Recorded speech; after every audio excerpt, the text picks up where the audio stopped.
पिंजरा पिंजरा रे।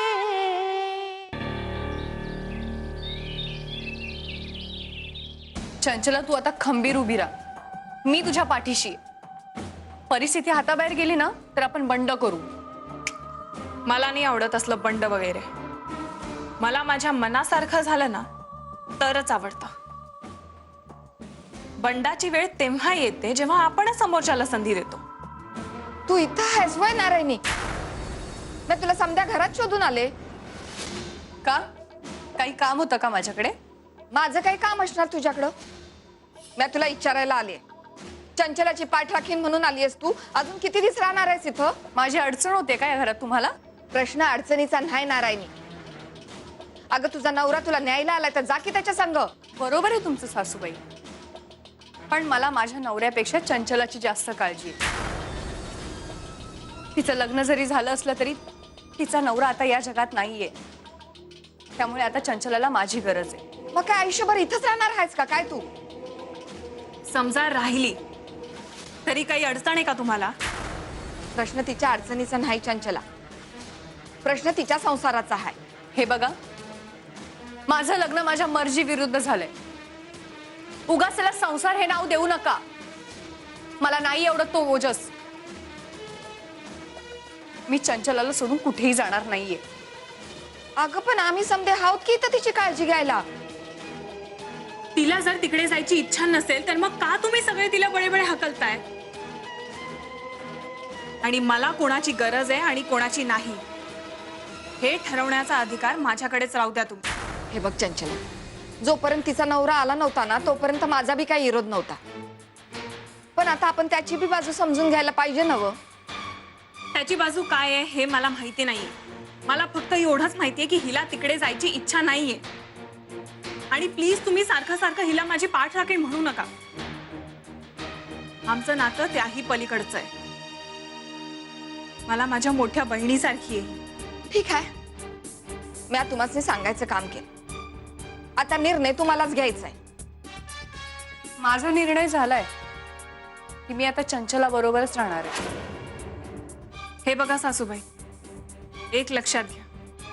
माझ्या आयुष्यातल्या काही गोष्टी असतात ज्या मी फक्त हिला सांगू शकते, तुम्हाला किंवा आनंदीला नाही. प्लीज जरा कधी कधी माझ्या मनाचा सुद्धा विचार करा.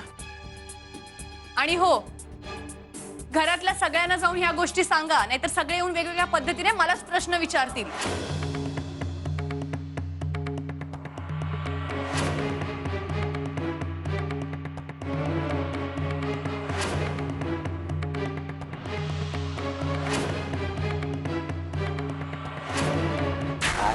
या चंचलाच्या डोक्यात काय शान भरलाय का माती? देव जेव्हा अक्कल वाटत होता तेव्हा हे काय चाळणी घेऊन गेली होती का तिकडं? नारायणी नागिन आहे नागिन. हिला हिनं दूध पाजलं ना तर हिला ढसलती. एवढं कळत नाही तिला? वीर, आता तरी कळतंय का तुला? त्या दिवशी चंचलाच्या कानाखाली 2 वाजवून या घराच्या बाहेर मी का काढत होतो ते?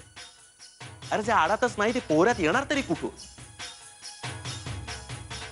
पण अजूनही ही गोष्ट तुला पटलेली काही दिसत नाही. गोरखदादा, काही झालं तरी चंचलाला असं वाऱ्यावर सोडणं मला पटत नाही. तिला तिच्या घरी परत पाठवायचंच आहे, पण ते सन्मानानं. आणि हा माझा निर्णय, त्यात काही बदल होणार. तुम्ही समधे स्वतःची मनमानी करा. ती नारायणी म्हणजे महामाया आहे. तिने चंचलाला बी स्वतःच्या जाळ्यात ओढलंय. स्वतःच्या बापाचं घर असल्यासारखी वागते ती. एकदा ती काय बोलली ना ते तू ऐकायला पाहिजे होतंस. तू इथे चंचलाची बाजू घेत बसशील आणि ती घराघराला आग लावून मोकळी होईल. असं काही होणार नाहीये ग. तू उगाच काहीतरी विचार करतेस. ओ चिरंजीव, लवकरात लवकर ही ब्यात आमच्या घरातनं बाहेर गेली पाहिजे. हे तिचे मिस्टर काय काम असे नाही. मी जगू शकत नाही तिच्याशिवाय. मला तिला परदेशात घेऊन जायचंय. माझी बायको म्हणून मिरवायचंय तिला. पण ती अरे ऐकत नाहीत कशा या? आत्ता जातो, त्या दोघींच्या हाताला धरून या घराच्या बाहेर काढतो. आज झाली या दोघींची नाटकं. गोरखदादा, एक मिनिट. हे बघ, मी काय सांगतो ते ऐकून तरी घे. हे बघ, त्यांना जर असंच घरातून बाहेर काढायचं असतं तर ते मी करू शकलो असतो ना. मग आता काय मुहूर्त बघतोस का काय? एवढं दुःख पदरात पडलं तेवढं पुरं नाही का झालं? आई अगं माझं शांतपणे ऐकून तर घे. हे सगळं जर शांतपणाने होणार असेल तर ते नकोय का तुला?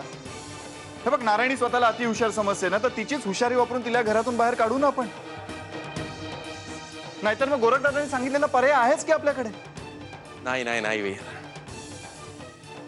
हे बघ, तू जे काही सांगतोयस ना त्यातून काही साध्य होईल असं मला तरी वाटत नाही.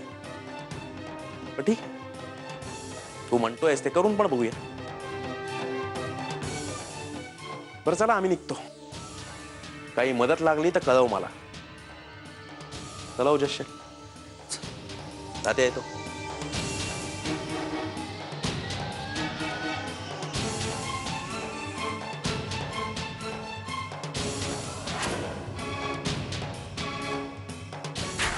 हो चिरंजीव, कसला प्लॅन आहे तुमच्या डोक्यात? अजून तरी काहीच नाही राहत, पण या सगळा काहीतरी उपाय काढावा लागणार एवढं खरं आहे.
आनंदे, कर ना माफ. आनंदी, हे बघ, गजा गेल्यापासून ना मला काय झालं मला नाही माहिती. म्हणजे असं काहीतरी विचित्रच वागायला लागलोय मी. कोणाशी कसाही बोलतो, कसाही वागतो. गोरखदादाशी पण त्यात. सॉरी ना आनंदी. आनंदी, हे बघ, मला माझ्या मनातला राग कोणावर तरी हक्कानी काढायचा होता आणि मग समोर तू दिसलीस म्हणून मग.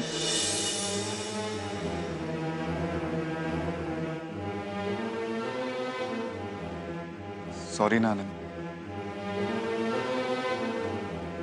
कर ना माफ प्लीज.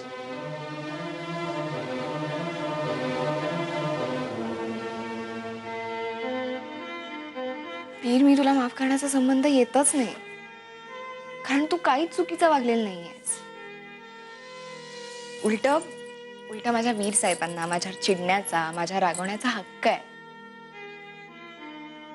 खरं तर मी तुला लगेच माफ करायला हवं होतं. ताणून धरलं ना, सगळा घोळ झाला. झाला नाही, होता होता राहिला. आणि मला माहिती आहे तुझं डोकं नसणार आहे, गोरखदादा किंवा पंढरीचं डोकं असणार आहे, बरोबर ना? तुला कसं कळलं?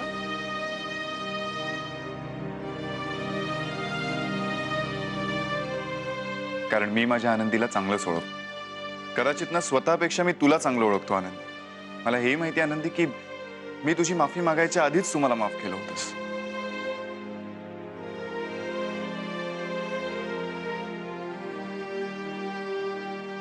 पण तू पुन्हा नाही ना चिडणार? का नाही चिडणार? नक्की चिडेन. कारण तसा हक्क तूच मला दिलास ना आता.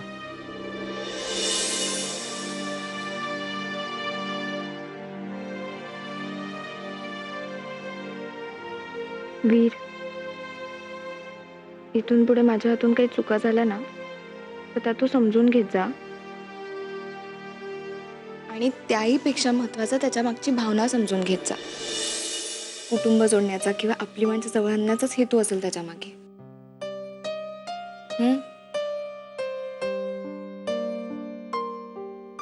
मी तुला शब्द देतो आनंदी, इथून पुढे मी तुला कधीही अंतर देणार, कधीच तुझ्यावर संशय घेणार नाही. आणि तसंही तुझा हेतू तपासून घेण्याची मला काही गरज नाही, कारण मला विश्वास आहे आनंदी, तुझा हेतू कधीच वाईट असू शकत नाही. आनंदी, यापुढे ना वीर आणि आनंदी हे एक असं समीकरण असेल की कोणी प्रयत्न केला ना तरी त्यातल्या एकालाही बाजूला करू शकणार नाही.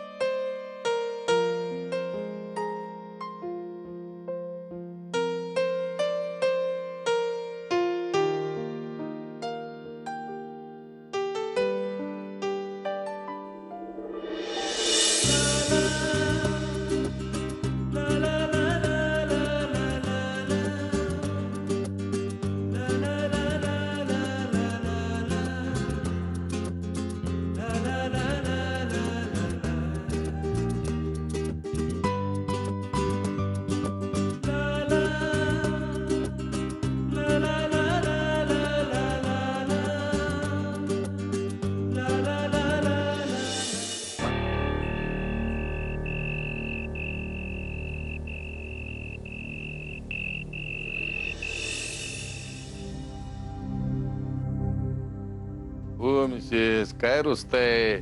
यात काय वय राहिलं का तुमचं रुसव्या फुगव्याचं?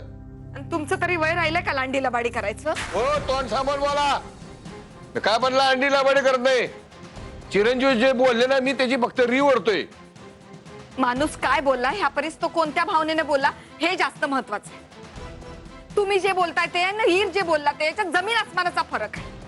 हे बघा मिसेस, कळत न कळत आपण त्या पुरीवर अन्याय केलेला आहे. हो, असली वाक्य ना ईरच्याच तोंडात शोभतात. उगीच त्याचीच वाक्य ऐकून मला नका सांगू. अहो मिसेस, माझ्यावर विश्वास ठेवा. त्या पोरीचं भविष्यात काय होणार आहे या काळजीपोटीच मी तुम्हाला अशी विनंती करतो की त्या पोरीच्या मागणीचा जरा विचार करा. असल्या लाज लज्जा गुंडाळून केलेल्या मागणीपेक्षा ना मला मरण आलं तर बरं होईल. मारा मारा, पण या गोष्टीचा विचार करूनच मारा. काहीच वाटत नाही का हो तुम्हाला असलं बोलताना? समाजकार्य करतोय मी. तुम्हाला सांगतो मिसेस, मी जो विचार मांडलाय ना, काही वर्षांनी समाजकार्य म्हणून बघितलं जाईल. एवढी समाजकार्य करायची हौस असेल ना तुम्हासनी तर त्या लहान वयात विधवा झालेल्या पोरीला एखादं स्थळ बघा आणि तिचं लगीन करून द्या. हो मिसेस, तुम्ही बहुधा विसरताय की त्या पोरीचं लग्न झालंय. आणि तुम्ही हे विसरताय की ज्याच्या बरोबर तिचं लगीन झालं होतं ना तो आता ह्या जगात नाही. हो, माझ्या पोराचं मरण काढू नका. माझ्या लेकाच्या मरणाचा बाजार म्हणलाय तुम्ही. मला माहित नाही पुरुषाचं मन कशाचं असतं ते, पण तुमच्याकडे बघितलं की वाटतं की ते नक्कीच दगडाचं असेल. तुम्हाला ना जरा चान्स दिला ना की तुम्ही धडाधड आमच्यावर हल्ला करायला सुरुवातच करता. करणारच ना हल्ला. माझा सोन्यासारखा तरणा बाण पोरगा गेलाय, एवढा तर आवाज वाढणारच आहे माझा. म्हणजे तुम्ही तिची बाजून एवढं माझी भांडताय, तिने तुम्हाला पण फुस लावली वाटतं. बाईचं मन बाईला कळायला कुणाची फूस लावायची गरज नाही. एका नजरेत बाईचं मन वळखते मी. काय तिला हाकलून द्यायची का घराबाहेर? हकलून कशाला द्यायचं? सन्मानानं तिला तिच्या वडिलांच्या घरात परत पाठवायचं. लोक शेण घालतील माझ्या तोंडात. लोक हे असंच बोलतात. लोकांना काय वाटतं ह्यासाठी मी माझ्या सुनेचा बळी नाही द्यायची.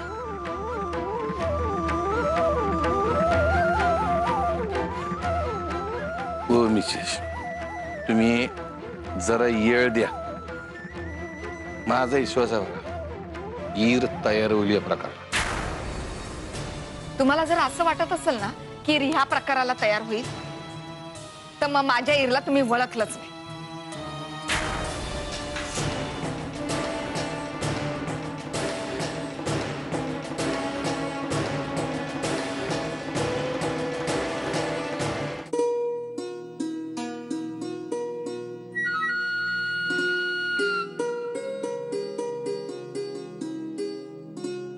मला खरंच कळत नाही तुझे आभार कसे मानू. तशी माझी योग्यताच नाहीये.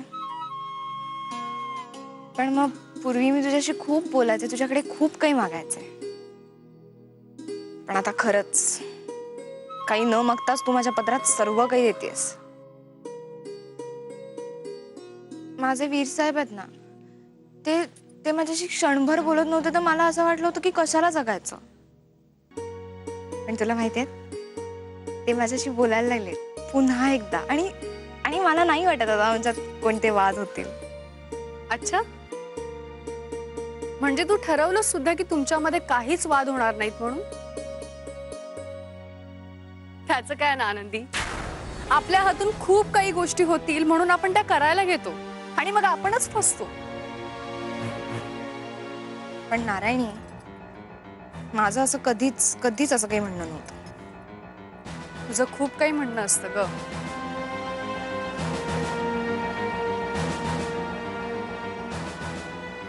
फक्त ते तू तुझ्या चेहऱ्यावर दाखवत नाहीस. तुम्हाला या घराच्या बाहेर काढण्याचा कितीही प्रयत्न कर तरी मी हे घर सोडून जाणार नाही. बास झालं ना आता नारायणी, खूप झालं. आपलं लग्न झालंय आणि ओजसचं तुझ्यावर खूप प्रेम आहे. ओजसचं माझ्यावर प्रेम असो नसो मला काही फरक पडत नाही. मला काय हवंय हे जास्त महत्वाचं आहे ना. नारायणी, तुला कळतंय का तू काय बोलतेस ते? ज्या घरात चंचला किती दिवस राहील याची शाश्वती नाहीये, तिच्या भरोश्यावर तू इथे राहशील असं वाटतंय का तुला? लवकरच बघशील तू.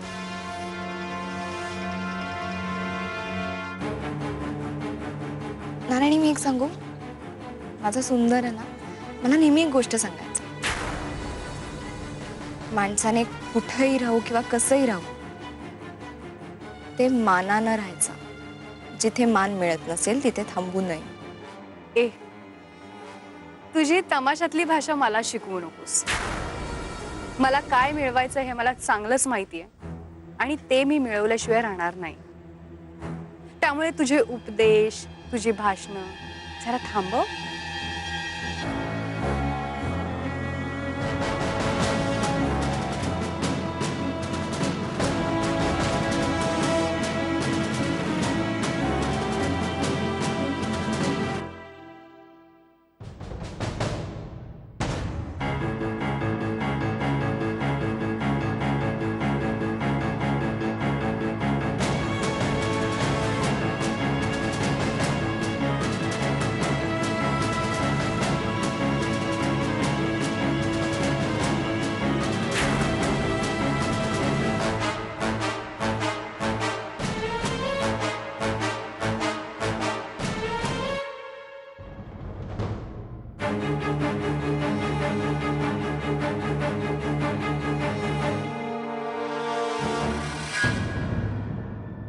पिंजरा